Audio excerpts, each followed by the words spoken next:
name's Lia Summers. I'm Mayor Biskupski's Senior Advisor for Arts and Culture.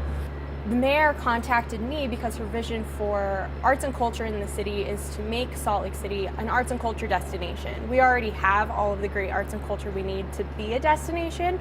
It's just the world doesn't know it. So somebody with a strong passion for the arts as well as a background in marketing was what she was looking for, and I miraculously fit the bill.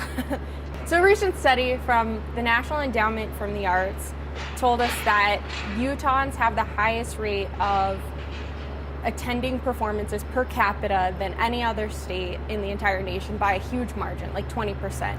So we have a huge amount of arts and culture in the city and also throughout the state. To have the density of all of the arts locations in one small area with a relatively small population is really unique to Salt Lake City. There's a lot of data that supports the idea that arts promote economic development.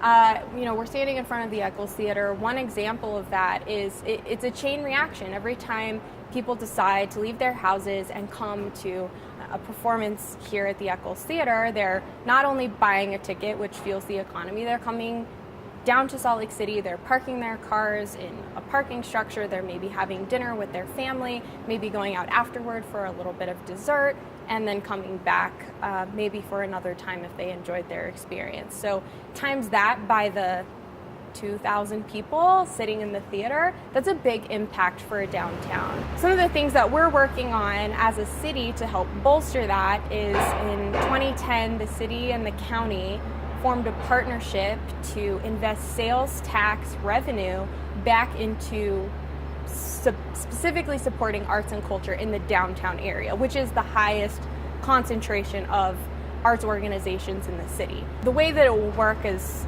these funds that are set aside from sales tax increment go back into specifically promoting the arts and culture that we already have and adding vibrancy to the city through creative placemaking. So all of those things are aimed at helping the programs and institutions that we already have existing as a background support infrastructure.